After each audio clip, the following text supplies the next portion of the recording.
Welcome to Why I Left, a podcast that explores the Great Resignation. I'm your host, Brian Akar. Join me as I chronicle real stories from real people about the reasons they decided to leave their jobs during the pandemic and what has happened since.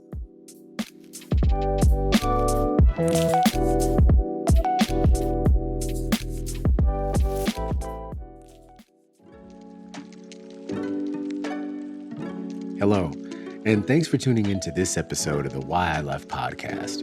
In today's episode, I chat with Courtney Maron. Courtney is a licensed real estate salesperson here in New York.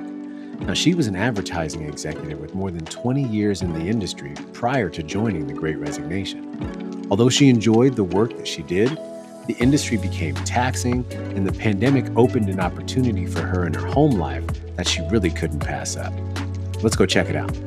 All right, welcome. So our guest today is Courtney Maron. Courtney is a licensed real estate salesperson and former managing director for one of the biggest global advertising agencies. I became aware of Courtney through the hashtag Great Resignation thread on LinkedIn. So as you know, I had to connect with her to learn more about her story. So hi, Courtney. How you doing today? Hey, Brian. Good. Thanks for having me. Of course. Thank you for joining. So we're definitely going to get into the Great Resignation, but I would love for you to tell our guests, tell us a little bit about your upbringing and where you currently call home. Sure. I currently call home in Pelham, New York, which is in Westchester County, about 15 miles north of Manhattan. I grew up in New Rochelle, which is about 2 miles from where I currently live, next town over. So definitely haven't, while I did spread my wings for a while, I came back to where we always came, where my family's always been, which is in lower Westchester County, New York. Very nice. I'm a huge fan of Westchester. I actually used to live on the farther west side on Yonkers, right on the Hudson. So Okay. I'm a big fan. I'm in the city now, which is much more dreary than Westchester, but we all make do. So Well, and now that I'm in real estate, I'm happy to show you anything you want in I Westchester. appreciate that. So now when you think about some of the things that you've been passionate about in the work you do, what has that been? Well, I mean, my biggest thing is always just making connections. So that's, aside from what you do on pen and paper, making connections has been a huge part of what I've always brought to the table in my career. And I'm doing that today still. So, it's finding people and making sure that they're getting the value that they need from where they need it. And, making the right connections seems to be what I enjoy the most. Very nice. And now, obviously, you've just transitioned into this real estate venture. But prior to that, describe your experience in the workforce. Sure. So 20 plus years, about 24 years, I worked in advertising and media specifically, always at agencies. So I've had 20 plus years of advertising agency experience, worked for all the largest holdcos out there. I loved my job. I loved my business. I loved the industry. I loved my career. I loved everything about it until I didn't. Yeah, COVID, for all of the awful things that COVID has brought, there were a couple of silver linings. And, I don't think without COVID, I never would have stepped away. So it's definitely a silver lining here today. No, I agree. And now, what were some of the things that worked well in the environments that you've been a part of?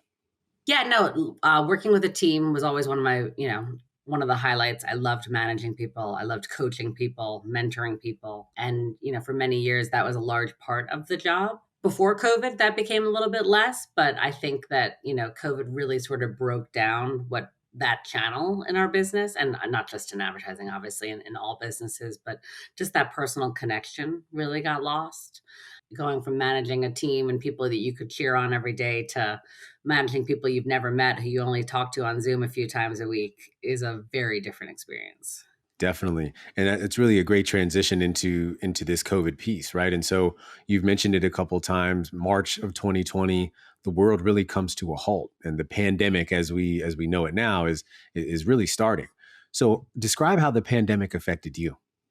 Sure. Well, at the time, I was obviously working full time, and my sons were in kindergarten and second grade. They were 5 and 7. So I was home working full time, more than full time at that point, because, everybody was just on 24/7. And I had my 2 sons home who, at that point weren't even really getting remote learning. They were getting like 30 minutes a day of time online with their teachers, and then were just left, on their own devices. So Yeah, the struggle was real.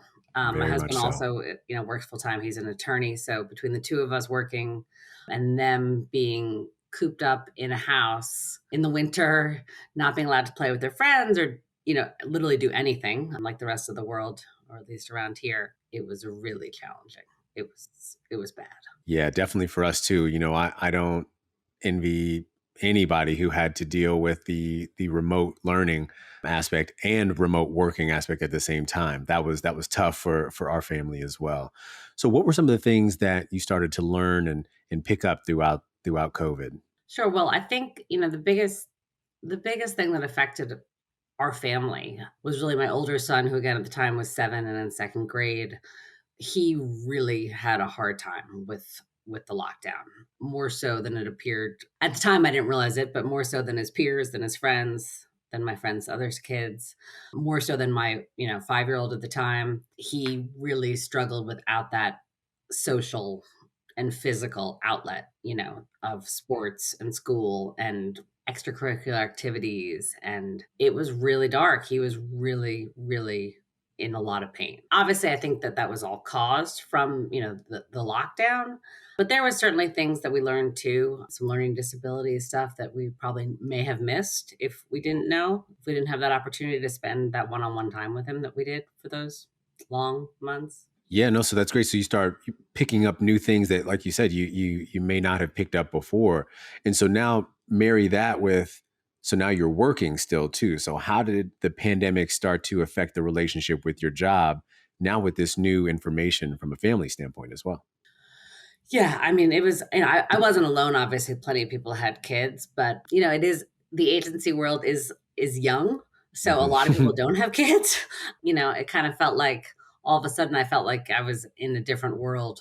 There was like the people with kids and the people without kids, right? And Right. I mean, everybody was struggling. So I don't know what was worse, for people that were home in their parents' basements, making basically minimum wage, doing their jobs, not socializing. That had to been really hard.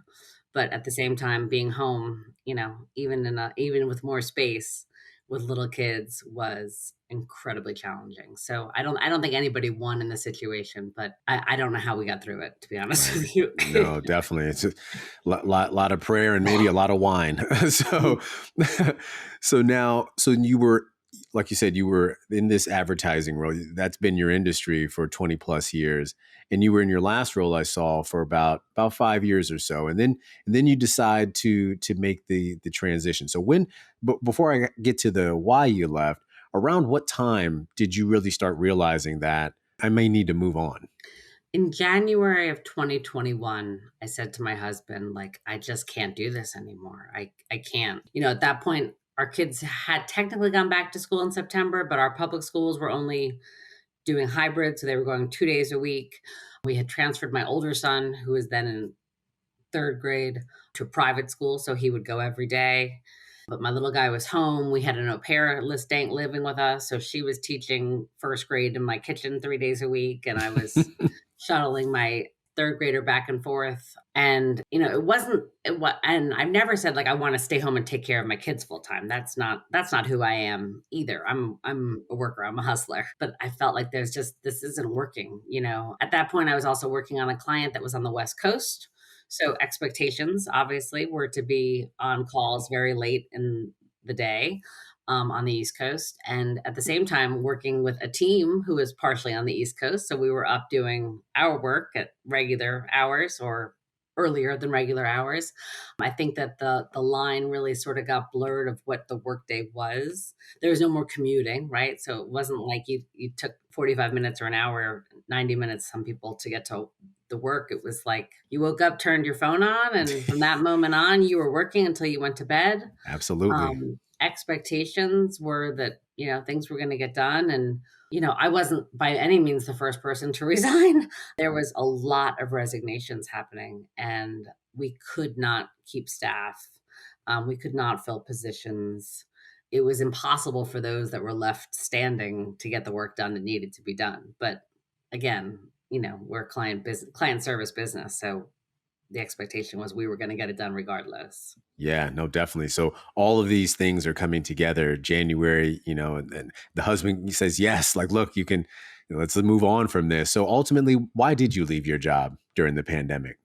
So January, I said, I'm just done. And he's like, let's give it a year. Let's see what happens. Like, let's see if they, you go back to the office, the kids go back to school full time. Let's see what happens. Let's see what happens. And, at the same time, he was saying, which I did, like, you love this job. What do you mean you don't want to do this anymore? Come August of last year, there was just, one too many times of backstabbing. There was no longer that team feeling that I talked about. It was every man out for himself. Like I said, I had people reporting to me on the West Coast, from the Midwest, from this, from all over, people I had never met in person. And it's almost impossible to manage someone you've never met in person and to bring value to them. I felt like I was no longer appreciated for any of the jobs that I could bring to the table. And I felt that I was set up to fail. And I just decided that, you know what, I'm gonna step out. Like, I'm gonna just, this is my time. I'm not gonna wait until, the next round of layoffs. We had so many rounds of layoffs. We had gone through salary cutbacks in 2020 that, they were replenished come 2021, but we did have a period of time where we had our salaries cut, which, and again, we were thought of as the lucky ones because we weren't let go, right? Because there were so many people that were let go. And after all these people were let go and they realized there was no one left to do the work, the people that are left standing, who were the lucky ones, now had to do the jobs of 6 people. And we couldn't catch up.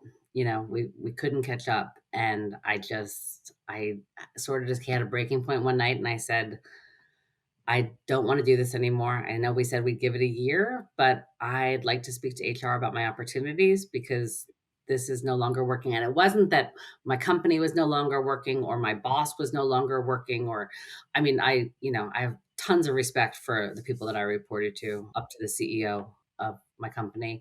It was my peers, and that I just wasn't really feeling the love with.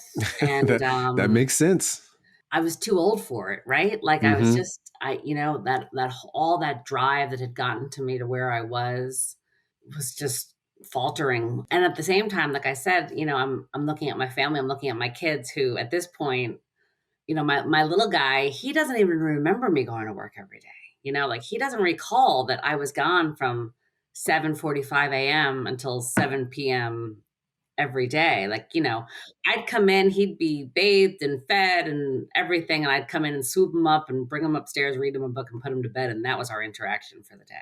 And now it's so much more. It's kind of crazy. And while again, part of the silver lining of being home for that time was that we had more interaction while our kids were in school and I was, at that last job, it still didn't allow me to turn things off when I needed to. Yeah, and I hear a lot about that. I've been, doing a few of these conversations, and that inability to kind of turn off the workday, like you said, as opposed to doing the commute where you had some time to decompress either on the front end or the back end.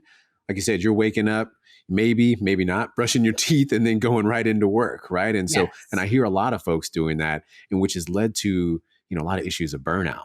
I think burnout is, that's certainly the number one thing, right? Like, Yeah, and there's just got to be a better way. I feel like that's definitely. kind of what everybody's been jiving on. There's got to be a better way. Definitely. And so you've talked about how it's impacted you, and now you made that decision. So what has now happened since you left? So I got my real estate license, which is something I had been wanting to do for a while and sort of always was my plan for my next chapter. I just didn't know when or how to take that step. And the idea of walking away from a career that I loved, a senior position that was, financially stable, walking away from all of that was definitely just terrifying for too long.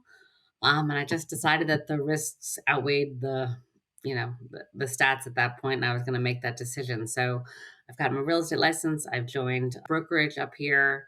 I've been doing trainings. I am so happy. I love what I'm doing. I would be lying if I said I didn't miss the paycheck, But Yeah.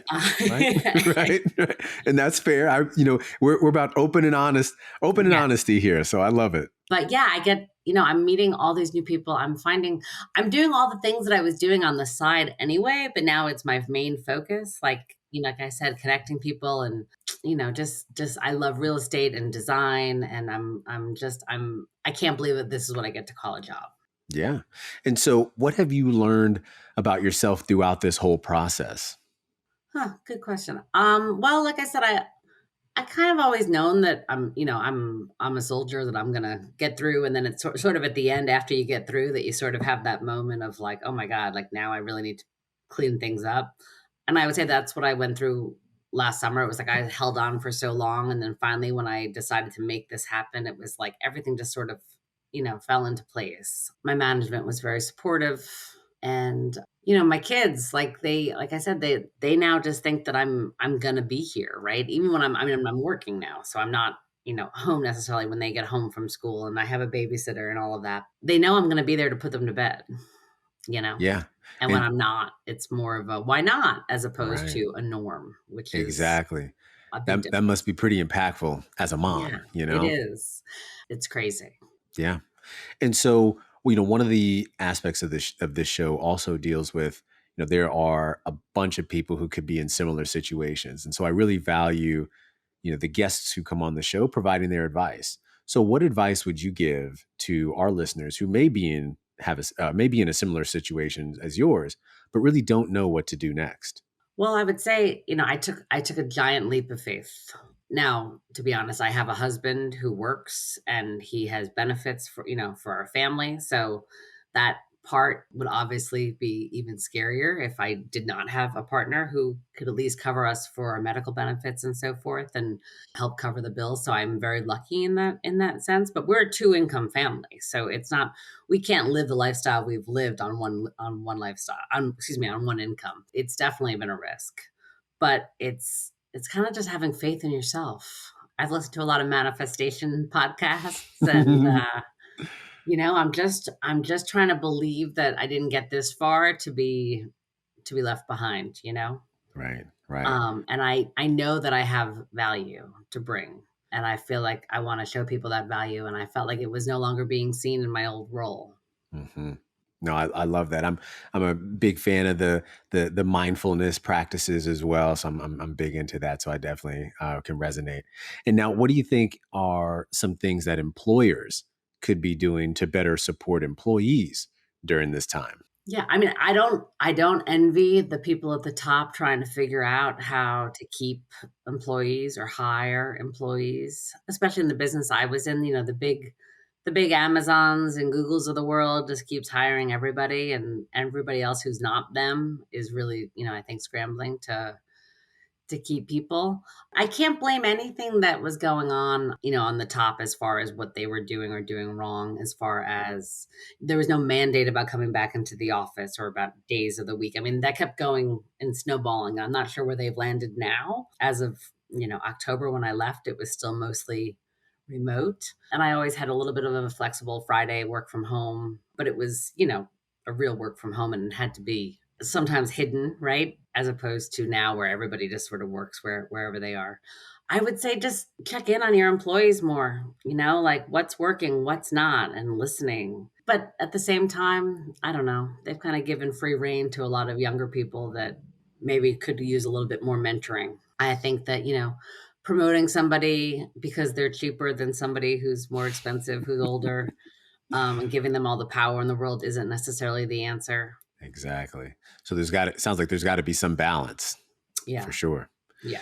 And so now, before we kind of start wrapping up here, so you've been in real estate for a little bit now. So tell me how that's been. How's the business been? I read an article recently where, obviously, so we're here talking about the Great Resignation, but in an area or an industry that it hasn't hit hard is the real estate industry, right? And so that seems to be booming. So tell me how has Yeah, I business mean, been? right now the biggest struggle is that not there aren't a lot of people that wanna sell their houses because they don't know where they're gonna go because everything Right, is so high. right. Interest rates are going up, so that's, another ding against people wanting to keep buying, but for now, at least where we are, I'm lucky like I said, 15, 17 miles outside of Manhattan. It hasn't slowed down here. That's People good. still want to live here. We still have good schools, crazy taxes, but a lot more space than you get in the city. So Right. That's for sure. I'm meeting a lot of people, which I love. I love meeting people. I love, like, helping people find what they're looking for, really. I get to bond and have people trust me to come into their homes and look into listing them and, finding out what's special about them. And I don't know, it all sort of sounds kind of quaint. Yeah, I love real estate and architecture and design, and it's definitely felt like the right fit. No, that's great. That's great. Fun fact, I actually when I started college, I was an architecture major. Oh, I went into Florida wanting to major in architecture. I lasted about a semester. But I mean I still enjoy the field very much. I wasn't in the way that I probably should have been in. I was more into design and construction as opposed to the design and thoughtfulness behind it, right? But I love looking at structures the similar way that you have mentioned too.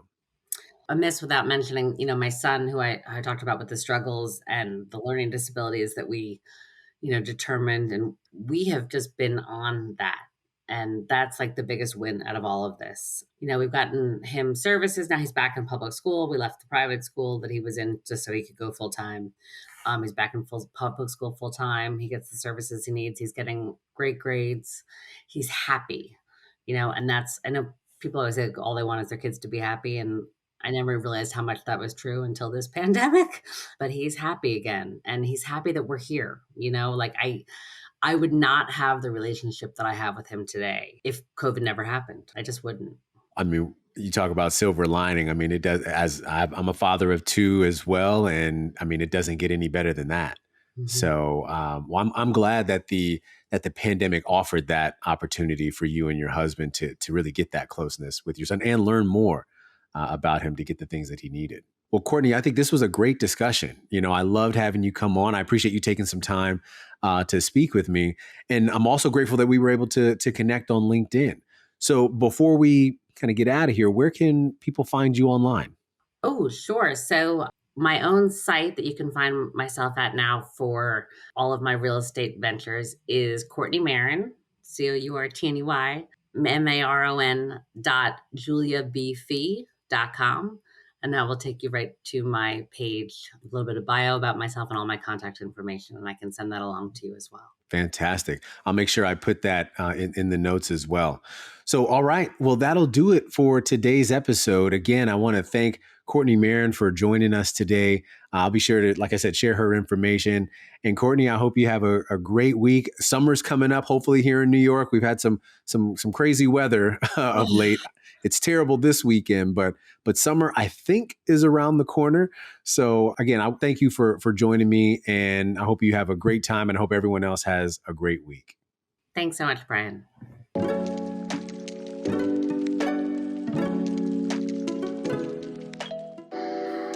The Great Resignation, people leaving their jobs in droves. There's a lot of buzz happening in the job market of late. Now, did you or someone you know leave your job during the pandemic and want to share your story? We've been having some really good conversations in this space, so if you're interested, I'd love to have you join the program. If so, here's how you can do it. First, you can email us at hello@whyleft.co. That's hello@whyleft.co. Or visit us online at whyleft.co. That's whyleft.co. Look forward to having you join the conversation. Thanks again for listening to Why I Left. Be sure to join us next time for more stories from the Great Resignation. Visit us at www.whyleft.co. That's whyleft.co. And subscribe to the show on YouTube, Spotify, Apple Podcasts, or wherever you get your podcasts.